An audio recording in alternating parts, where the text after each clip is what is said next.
जय हिंद दोस्तों, रक्षित खन्ना के इस चैनल में आपका स्वागत है। दोस्तों, आज के इस वीडियो में मैं आपको 5 महत्वपूर्ण जानकारियां दूंगा, जैसा कि आप पीछे बोर्ड पर देख रहे हैं। और इसी के अनुसार कुछ लेटर हैं, कुछ मैसेज हैं, वो भी मैं आपको साइड में दिखाऊंगा, वो भी आप चेक करेगा। वीडियो में आगे बढ़ने से पहले एक छोटी सी गुजारिश कर रहा हूं, अगर आप पहली बार मेरा चैनल देख रहे हैं या फिर ये वीडियो देख रहे हैं तो आप मेरा चैनल सब्सक्राइब भी कर सकते हैं, जिसका नाम है रक्षित खन्ना, क्योंकि ऐसी जानकारियां, अच्छी जानकारियां अक्सर आपको मिलती रहती है इस चैनल के माध्यम से।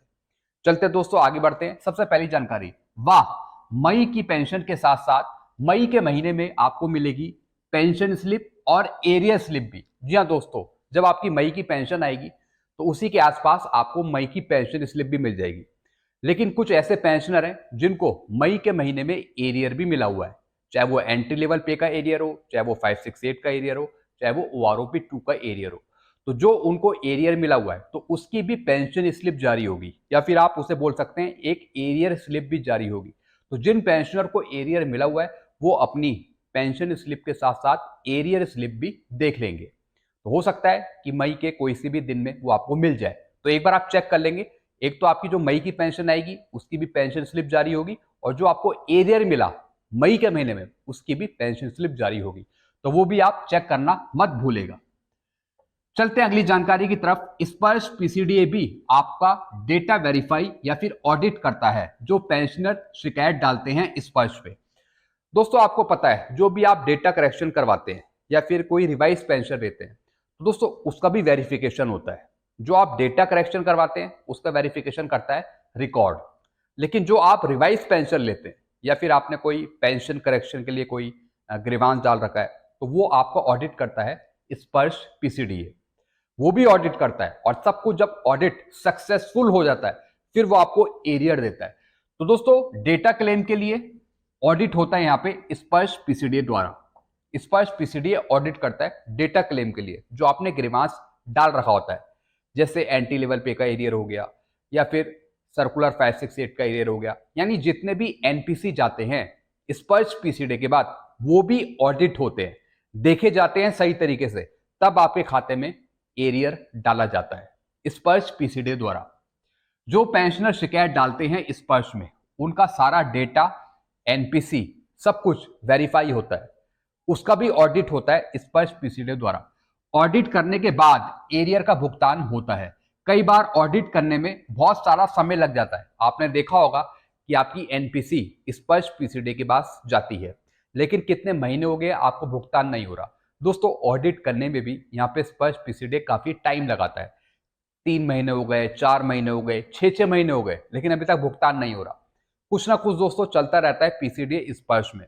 अब क्या पता ऑडिट हो रहा हो, लेकिन इतना टाइम ऑडिट में लगना, ये सोचने वाली बात है। इतना टाइम नहीं लगता ऑडिट में, लेकिन फिर भी स्पर्श पीसीडीए उसे ऑडिट करता है, सही से देखभाल करता है, तब आपके खाते में वो पैसा डालता है। चलते हैं दोस्तों अगली जानकारी की तरफ। हवलदार की पेंशन है 21,782।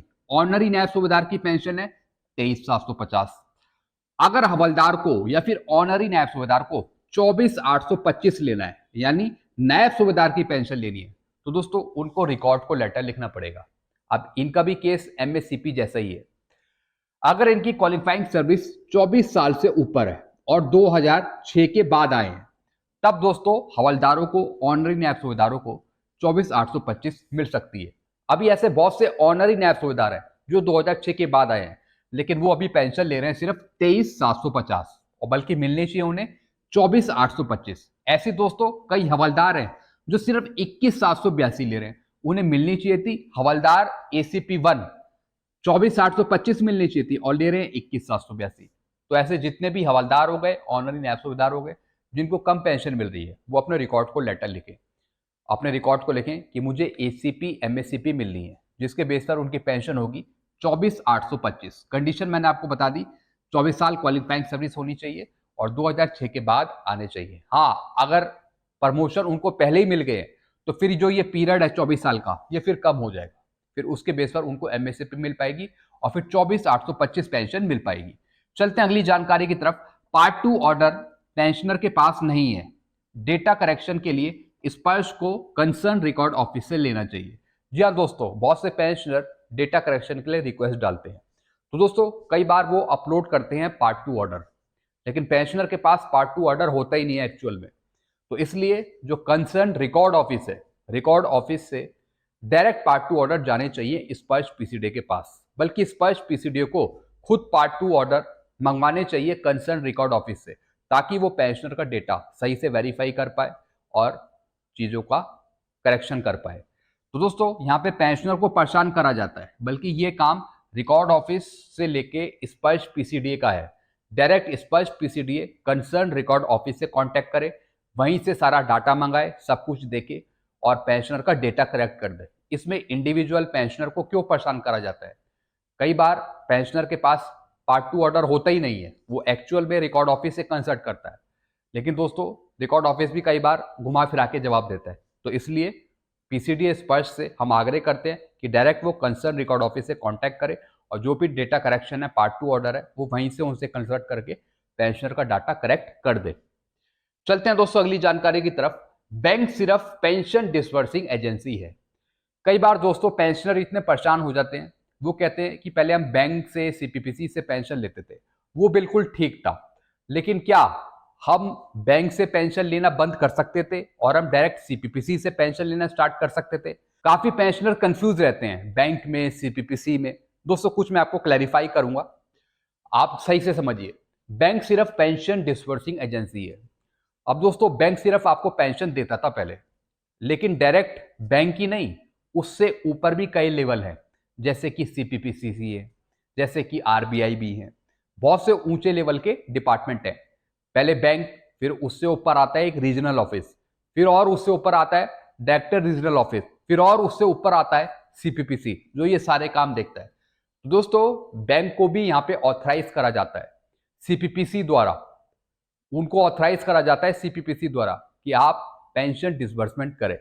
सारा कैलकुलेशन का काम, एरियर का काम, डीए एरियर का काम, कुछ भी हो कैलकुलेशन के मामले में पेंशन से रिलेटेड, वो सारा कुछ सीपीपीसी देखता है। यानी सीपीपीसी एक कंट्रोलिंग यूनिट है, कंट्रोलिंग यूनिट आप उसे बोल सकते हैं सीपीपीसी को। और दोस्तों हर एक बैंक के अलग अलग सीपीपीसी हैं, हर एक बैंक के अलग अलग है। जिस बैंक से पेंशनर पेंशन लेता था उसका अलग सीपीपीसी है। तो दोस्तों जो भी कैलकुलेशन का काम है वो सिर्फ सीपीपीसी का रहता है। अब इसमें रोल किस चीज का है मेन? दोस्तों इसमें कई डिपार्टमेंट है जो डायरेक्ट बैंक को ऑथराइज करते हैं पेंशन देने के लिए, जैसा कि हमारा डिपार्टमेंट है। वो डायरेक्ट पेंशन बना के, बिल बना के डायरेक्ट वो अकाउंट ऑफिस को दे देता है, और फिर जो अकाउंट ऑफिस है वो सीधा बैंक को दे देता है, और बैंक फिर आपके खाते में पेंशन डाल देता है। तो एक तो ये तरीका है। फिर है दोस्तों दूसरा तरीका, सीपीपीसी टू बैंक। जी हाँ दोस्तों, अभी भी यही होता है। जितने भी सीपीपीसी है वो डायरेक्ट बैंक को ऑथराइज करते हैं पेंशन देने के मामले में।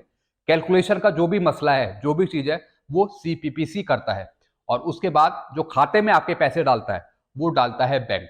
तो ऐसा कोई तरीका है कि जिसमें बैंक कोई रोल ना निभाए, बैंक का रोल ना हो, और डायरेक्ट सीपीपीसी आपके खाते में पैसा डाल दे? दोस्तों सीपीपीसी बैंक को ऑथराइज करता है। भाई आप डायरेक्ट सीपीपीसी में थोड़ी अकाउंट खुलवाओगे, आप तो किसी ब्रांच में खुलवाओगे ना अपना अकाउंट। वही आपका खाता होगा, चाहे वो एसबीआई हो, चाहे कैनरा बैंक हो, तो उनका भी अलग सीपीपीसी होता है। जो सीपीपीसी उनको डायरेक्ट इंस्ट्रक्शन देता है ये करने के कि हम इतना एरियर दे रहे हैं इस पेंशनर का, तो डायरेक्ट वो अमाउंट बैंक आपके खाते में डाल देता है। लेकिन कैलकुलेशन होकर वो सीपीपीसी के द्वारा ही आता है। ऐसे दोस्तों रिकॉर्ड का भी क्या रोल है, ऐसे दोस्तों पीसीडीए का क्या रोल है, स्पर्श का क्या रोल है? दोस्तों जो भी ये काम है ये रिकॉर्ड ही वेरीफाई करता है। कई बार रिकॉर्ड भी लेटर बना के देता है बैंक को या फिर पीसीडीए को। आपने देखा होगा, जैसे नॉट पे सर्टिफिकेट बनाना है या फिर किसी एरियर का भुगतान करना है, तो कई बार रिकॉर्ड का भी यहाँ पे काम रहता है। रिकॉर्ड भी कई बार लेटर बना के देता है, लेकिन भुगतान आपको या तो स्पर्श करेगा या फिर बैंक करेगा। तो दोस्तों डायरेक्ट जो रिकॉर्ड लिखता है वो कई बार सीपीपीसी को लिखता है, सीपीपीसी को लिखता है, और इसके कंसर्न में फिर पेंशनर को भुगतान किया जाता है। तो इस तरीके से ये पूरी कार्रवाई होती है। आई होप सारी जानकारी आप अच्छे से समझ गए होंगे। वीडियो आपको अच्छा लगता है वीडियो को लाइक करें, और इस चैनल को सब्सक्राइब भी कर सकते हैं, जिसका नाम है रक्षित खन्ना, क्योंकि ऐसी जानकारियां अक्सर आपको मिलती रहती है इस चैनल के माध्यम से। Thank you so much.